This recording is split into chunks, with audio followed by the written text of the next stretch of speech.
অনেক আমার যুবক যুবতী বোনেরা আছেন, ভাইয়েরা আছেন, আপনারা একটু অনেক সময় মন খারাপ হয় না?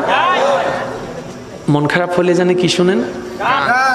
আয় হায়, অনেক সময় মন খারাপ হলে আমরা গান শুনে মন ভালো করার চেষ্টা করি। এটা কি চালাকি না বোকামি? আপনি নিজে একটু বিবেচনা করে দেখবেন। কারণ গান আপনাকে আমাকে সর্বদা অতীতের দিকে নিয়ে যায়। আর আমাদের অতীতে সুখ বেশি না দুঃখ বেশি? সেজন্যই তো আপনি অতীত নিয়ে তো কাঁদেন, ঠিক না? অতীতে দুঃখ বেশি, তো গান শুনে আবার দেখি অতীতের দিকে ফিরে চলে যাচ্ছেন। আমি বলি বোন, আমি বলি ভাই, মনটা যদি বেশি খারাপ হয়, অনেক কিছু তো ট্রাই করেছেন, সাময়িক কিছুটা শান্তি পান, আবার সে আগে ডিপ্রেশনে চলে যাচ্ছেন। মন খারাপে এটাও ভাল লাগে না, সেটাও ভাল লাগে না, কফিও ভাল লাগে না, চাও ভাল লাগে না, কোনো কিছু ভাল লাগে না।